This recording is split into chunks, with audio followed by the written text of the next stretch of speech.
आइए स्वाध्याय सत्र का शुभारंभ करते हैं। मोक्ष मार्गस्य नेतारं भेत्तारं कर्मभूभृतां ज्ञातारं विश्वतत्त्वानां वन्दे तद्गुणलब्धये।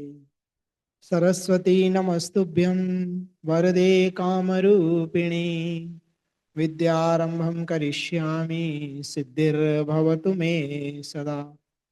अनंतानंद सिद्ध परमेष्ठी भगवान की जय। आदि ब्रह्मा आदिनाथ भगवान की जय।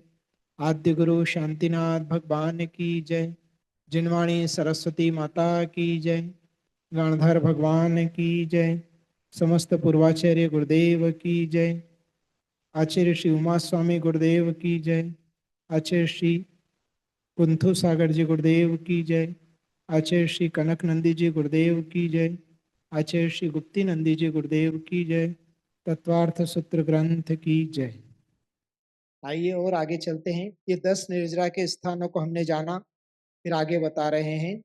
सम्यक दृष्टि से लेकर जिन पद तक ही निर्जरा समान नहीं है, अतः विरत आदि भी गुण भेद के कारण परस्पर भेद होने पर भी नेगम आदि नयों की अपेक्षा से वे सभी क्या कहलाते हैं, ऐसी जिज्ञासा होने पर आगे का सूत्र कहते हैं। प्रश्न समझ लीजिए पहले। सम्यक दृष्टि से लेकर जिन पद तक निर्जरा समान नहीं, ये तो समझ में आया, पर विरत आदि भी, विरत अर्थात छठे गुण स्थानवर्ती मुनिराज, आदि भी गुण भेद के कारण परस्पर भेद होने पर, क्योंकि आगे सभी मुनिराज ही हैं अभी, तो गुण भेद होने के कारण क्या वे सब क्या कहलाते हैं, मतलब उनकी कोई संज्ञा है, उनको और कुछ कहते हैं, है तो दिगंबर मुनि ही, किंतु अलग अलग गुण भेद है तो उनके कुछ अलग अलग नाम भी होते हैं क्या, तो वही यहाँ पर बता रहे हैं। सूत्र क्रमांक 46। पुलाक, बकुश, कुशील, निर्ग्रंथ, स्नातका, निर्ग्रंथाः। पुलाक, बकुश, कुशील, निर्ग्रंथ, स्नातका, निर्ग्रंथाः। पुलाक, बकुश, कुशील, निर्ग्रंथ, स्नातका, निर्ग्रंथाः। सूत्रार्थ: पुलाक, बकुश, कुशील, निर्ग्रंथ और स्नातक, ये 5 पद निर्ग्रंथ हैं, है ना। निर्ग्रंथ है ना, अंदर भी निर्ग्रंथ आया, और निर्ग्रंथ मतलब ये निर्ग्रंथ अर्थात भावलिंगी साधु हैं। पुलक आदि पांचों निर्ग्रंथ अर्थात भावलिंगी साधु होते हैं। भावलिंगी अर्थात सम्यक दर्शन से सहित हैं ये सभी। द्रव्यलिंगी साधु होते हैं, उनके पास सम्यक दर्शन नहीं होता है, किंतु भाई मुद्रा से वह साधु दिखाई देते हैं। विशेषार्थ: अब पुलाक किसे कहते हैं? जिनका मन उत्तर गुणों 12 तप और 22 परिशह की भावना से रहित है, और जो कहीं पर और कदाचित मूल व्रतों में भी परिपूर्णता को प्राप्त नहीं होते हैं, वे अविशुद्ध पुलाक, मुरझाए हुए धान्य के समान होने से पुलाक कहे जाते हैं। अर्थात ये मुनिराज जो कि भावलिंगी हैं, किंतु फिर भी 12 प्रकार के तप करने की उनकी भावना नहीं होती है, 22 प्रकार के परिचय भी सहन करने की भावना नहीं होती है, और क्वचित कदाचित उनके मूल गुणों में भी दोष लगता है ना। मूल गुण अर्थात 28 जो मूल गुण बताए गए हैं, 5 महाव्रत, 5 समिति, 6 आवश्यक, शेष 7 गुण, ये 28 मूल गुण जो बताए गए हैं, वो भी क्वचित कदाचित दोष लगता है। वे अविशुद्ध पुलाक अर्थात जो धान्य मुरझा गया है, फीका पड़ गया है, ऐसे धान्य के समान होने से पुलाक कहे जाते हैं। पुलाक उनकी संज्ञा है, वो धान्य नहीं है। जैसे मुरझाया हुआ धान पुलाक कहलाता है, उसी प्रकार से वह जो व्रतों में परिपूर्णता को प्राप्त नहीं है, फिर भी वह साधु हैं, फिर भी वह निर्ग्रंथ हैं, फिर भी वह मोक्षगामी है, और फिर भी वह पूज्य हैं। इसलिए पुलाक मुनि, अभी वर्तमान में पुलाक मुनि ही पाए जाते हैं पंचम काल में, क्योंकि हीन सहनन होने की वजह से उत्तर गुणों की तो बात छोड़ दीजिए, मूल गुणों में भी क्वचित कदाचित कहीं न कहीं दोष लगते रहते हैं। दूसरे बकुश जो निर्ग्रंथ होते हैं, व्रतों का अखंड रूप से पालन करते हैं, शरीर और उपकरणों की शोभा बढ़ाने में लगे रहते हैं, परिवार अर्थात भक्तों से घिरे रहते हैं, और विविध प्रकार के मोह से युक्त होते हैं, वे बकुश कहलाते हैं। यहाँ बकुश शब्द शबल चित्र विचित्र शब्द का पर्यायवाची है। बकुश अर्थात चित्र विचित्र, मतलब दिगंबर साधु तो हैं, सम्यक दृष्टि भी हैं और व्रतों का अखंड रूप से पालन करते, व्रतों में दोष नहीं लगाते हैं, फिर भी अपने शरीर को साफ सुथरा रखना और उपकरण पिच्छी कमंडल शास्त्र आदि को बिल्कुल टीप टाप रखना, साफ सुथरा रखना, उसकी शोभा बढ़ाने में लगे रहते हैं और उसके साथ परिवारजनों से अर्थात भक्त लोगों से घिरे रहते हैं। ऐसे साधु हैं और थोड़ा इनका जो मोह होता है भक्तों के प्रति, फिर भी वह दिगंबर मुनिराज हैं और वह बकुश हैं और मोक्षगामी, उस भव से नहीं तो आगे मोक्ष जाएंगे। इसलिए साधु का अगर कोई कुछ दिखाई भी दे तो ये वर्तमान काल में ऐसा होता ही है। वर्तमान काल में ही नहीं, सभी तीर्थंकरों के काल में ये सब प्रकार के मुनि होते हैं। कुशील, कुशील दो प्रकार के होते हैं, प्रति सेवना कुशील और कषाय कुशील। जो परिग्रह से उपकरण शिष्य संस्था आदि से घिरे रहते हैं, जो मूल गुण और उत्तर गुणों में परिपूर्ण हैं, लेकिन कभी कभी उत्तर गुणों की विराधना करते हैं, वे प्रति सेवना कुशील कहलाते हैं। जिन्होंने अन्य कषायों के उदय को जीत लिया है और जो केवल संजोलन कषाय के अधीन है, वे कषाय कुशील कहलाते हैं। देखिए दो प्रकार के कुशील, प्रति सेवना कुशील और कषाय कुशील। जो परिग्रह उपकरण आदि रखते हैं, शिष्य संस्था आदि से घिरे रहते हैं, फिर भी मूल गुण और उत्तर गुणों से परिपूर्ण है, लेकिन कभी कभी उत्तर गुण अर्थात 22 परिशह और 12 प्रकार के तप, इसकी विराधना करते अर्थात उसमें दोष लगा देते हैं, वे प्रति सेवना कुशील कहलाते हैं। है ना, सबसे कम पुलाक, उससे ज्यादा गुण वाले बकुश और उससे भी ज्यादा गुण वाले कुशील, और कषाय कुशील जिन्होंने कषायों के उदय को जीत लिया है। मात्र अब संज्वलन कषाय का उदय ही उनके पास है, अन्य कषायों का अभाव कर लिया है, वह जो है कषाय कुशील कहलाते हैं। फिर निर्ग्रंथ, जिस प्रकार जल में लकड़ी से की गई रेखा अप्रकट रहती है, उसी प्रकार जिनके कर्मों का उदय अप्रकट हो, अंतर मुहूर्त के बाद प्रकट होने वाले केवल ज्ञान और केवल दर्शन को प्राप्त करते हैं, वे निर्ग्रंथ कहलाते हैं। अर्थात ऐसे मुनिराज जिनको अंतर मुहूर्त के अंदर केवल ज्ञान उत्पन्न होने ही वाला है, किंतु अभी मुनिराज हैं, वे निर्ग्रंथ कहलाते हैं। जैसे जल में लकड़ी से ऊपर से लकड़ी घुमाओ, रेखा खींचो तो मिट जाती है तुरंत, उसी प्रकार से अंतर मुहूर्त में वह केवल ज्ञान को प्राप्त करने वाले हैं। ऐसे मुनिराज निर्ग्रंथ कहलाते हैं। फिर स्नातक, जिन्होंने चार घातिया एवं चार घातिया कर्मों का क्रमशः नाश कर दिया है, वे संयोग एवं दो प्रकार के केवली स्नातक कहलाते हैं। अर्थात 13वें और 14वें गुण स्थान वाले स्नातक कहलाते हैं। विशेष ये पांचों ही निर्ग्रंथ होते हैं।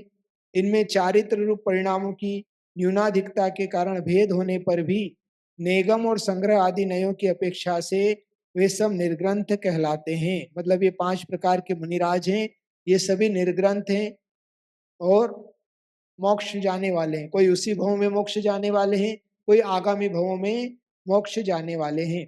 तो पुलाक है ना, जिनका मन उत्तर गुण और की भावना से तो रहित रहता है, 12 प्रकार के तप पालन करते हैं पर इतना विशेषता से नहीं करते, और परिशह तो 22 प्रकार के परिशह सहन करने की भी उनकी जीतने की भावनाएं कम होती है, फिर भी क्वचित और कदाचित मूल गुणों में भी कहीं कहीं दोष लगता है, उसके बावजूद भी वो मुनिराज हैं और आगामी काल में मोक्ष जाने वाले हैं।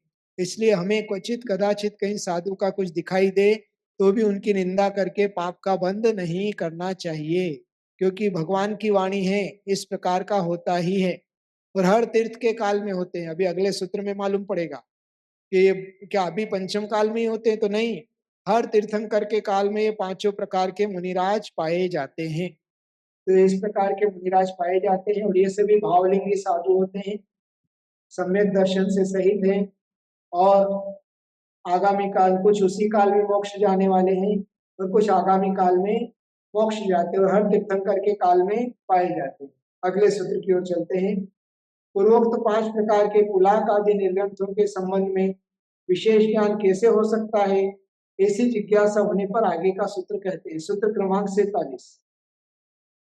संयम श्रुत प्रतिसेवना तीर्थ लिंग लेश्योपपाद स्थान विकल्पतः साध्याः संयम श्रुत प्रतिसेवना तीर्थलिंग लेश्योपपाद स्थान विकल्पतः साध्याः संधि विग्रह संयम प्लस श्रुत प्लस प्रतिसेवना प्लस तीर्थ प्लस लिंग प्लस लेश्या प्लस उपपाद प्लस स्थान प्लस विकल्पतः प्लस साध्याः। हम यहाँ कह रहे हैं सूत्रकार संयम श्रुत प्रतिसेवना तीर्थ लिंग लेश्या उपपाद और स्थान के भेद से इन निर्ग्रंथों का व्याख्यान करना चाहिए। लद्दाख पूर्व 5 प्रकार के पुलाक आदि निर्ग्रंथ संयम श्रुत प्रतिसेवना तीर्थ लिंग लेश्या उपपाद और स्थान इन 8 अनुयोगों के द्वारा साध्य अर्थात व्याख्यान करने योग्य हैं। विशेषार्थ ये पुलाक आदि 5 प्रकार के भेद संयम आदि 8 प्रकार के अनुयोगों द्वारा विस्तार करने योग्य है। पहला संयम पुलाक वकुशल प्रतिसेवना कुशील सामायिक और छेदोपस्थापना इन 2 संयमों में रहते हैं। मतलब पुलाक मुनि वकुश मुनि और प्रतिसेवना कुशील मुनि सामायिक और छेदोपस्थापना 2 प्रकार का चारित्र उनके पास रहेगा। कषाय कुशील पूर्वोक्त 2 संयमों के साथ परिहार विशुद्धि और सूक्ष्म सांप्राय इन 2 संयमों में रहते हैं। अर्थात कषाय कुशील मुनिराज के पास सामायिक छेदोपस्थापना परिहार विशुद्धि और सूक्ष्म सांप्राय ये चारों पाए जाते हैं। उसके बाद श्रुत पुलाक वकुश प्रतिसेवना कुशील उत्कृष्ट रूप से अभिन्न अक्षर 10 पूर्वधर होते हैं। मतलब ये जो है 3 मुनिराज ऊपर के 10 पूर्व तक के धारी हो सकते हैं। जो द्वादशांग में अंग और पूर्व होते हैं तो 11 अंग और 10 पूर्व तक का ज्ञान इनको हो सकता है, श्रुत का ज्ञान। कषाय कुशील और निर्ग्रंथ उत्कृष्ट रूप से 14 पूर्वधर होते हैं, अर्थात 14 पूर्वों तक का 11 अंग और 14 पूर्व का ज्ञान हो जाता है। जघन्य रूप से पुलाक का शुद्ध ज्ञान आचार वस्तु प्रमाण अर्थात गुरु आज्ञा प्रमाण होता है। जैसे गुरु ने कहा कि तुष्माश भिन्नम, दाल अलग छिलका अलग, वैसे ही आत्महित के लिए आत्मा अलग कार्मा शरीर अलग रूप सच्चा श्रद्धान ज्ञान करना जघन्य शुद्ध ज्ञान है।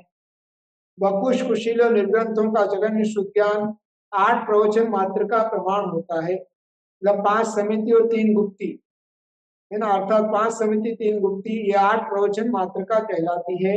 इतने प्रमाण होता है, इतना ज्ञान भी उनको हो गया तो बहुत जघन्य ज्ञान। स्नातक शुद्ध ज्ञान से रहित केवली होते हैं। तो स्नातक 13वें और 14वें गुण स्थान में केवल ज्ञानी होते हैं, तो उनको शुद्ध ज्ञान नहीं होता, उनको केवल ज्ञान पाया जाता है। तो ये संयम की अपेक्षा शुद्ध की अपेक्षा क्या क्या भेद पाए जाते हैं।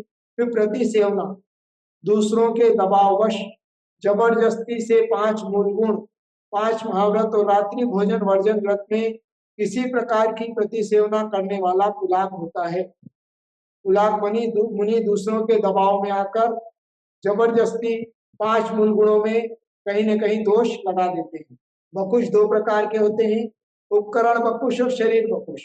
उनमें से अनेक प्रकार की विशेषताओं को लिए हुए उपकरणों को चाहने वाला उपकरण वकुश होता है तथा शरीर का संस्कार करने वाला शरीर वकुश होता है।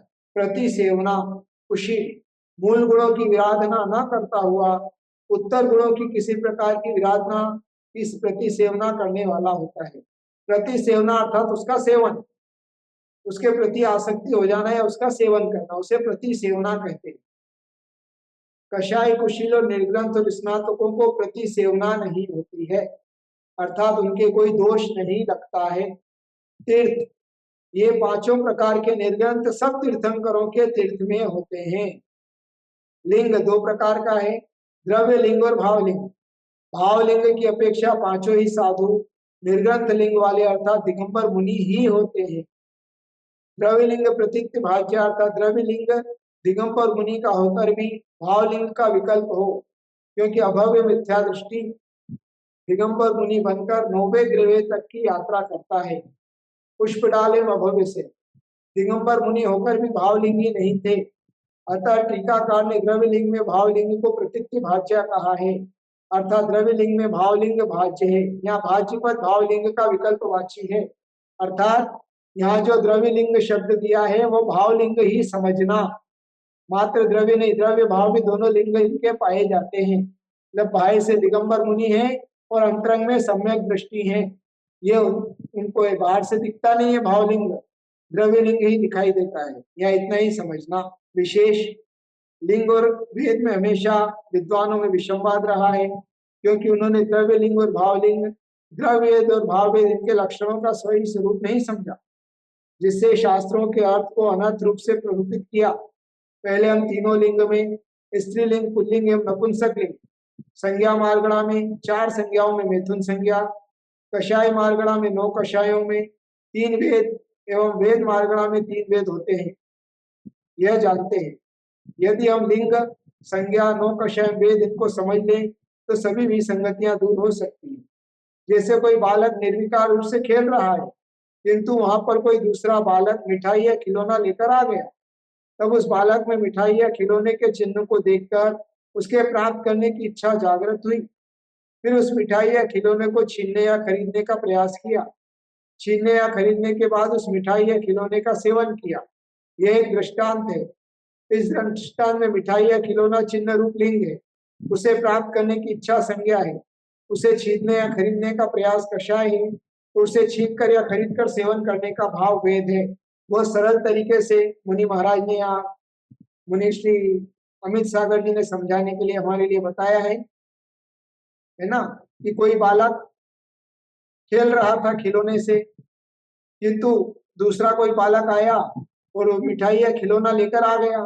तो जो दूसरा बालक था उसकी मिठाई या खिलौने को देखकर उसे प्राप्त करने की इच्छा जागृत हुई। तो ये जो इच्छा है या संज्ञा है। फिर उस मिठाई या खिलौने को या तो उससे लेने का या खरीदने का प्रयास किया, उससे छीनने का प्रयास किया। तो ये छीनने और खरीदने का प्रयास जो है वह कषाय है। और मिठाई या खिलौना क्या है? पहचान है, लिंग। उसको प्राप्त करने की इच्छा है, वह संज्ञा है। और उसे छीनने या खरीदने का प्रयास कषाय है। और उसको प्राप्त कर लेने के बाद उसको जो सेवन किया जाता है वह जो है वह वेद है। ये 4 चीजें बताई। तो सिद्धांत का नियम है कि बिना कारण के कोई कार्य नहीं होता है, किंतु कारण के मिलने पर कोई कार्य हो यह भी जरूरी नहीं है। अतः इस प्रसंग में लिंग कारण है संज्ञा में, संज्ञा कारण है कषाय में, कारण कषाय है वेद, कषाय कारण है वेद। जब भी कोई कार्य होगा तो कोई ना कोई कारण अवश्य होगा, किंतु कारण हो और वो कार्य हो ऐसा जरूरी नहीं। किंतु कार्य अगर हो रहा है मतलब कोई ना कोई कारण है, ये अवश्य हमको समझना चाहिए। तो द्रव्यलिंग भावलिंग में कारण है, जिसके कारण संज्ञा का जन्म होता है। संज्ञा के अनुसार कषाय का प्रवर्तन होता है। कषाय जिस स्वाद का वेदन करती है वह वेद कहा जाता है।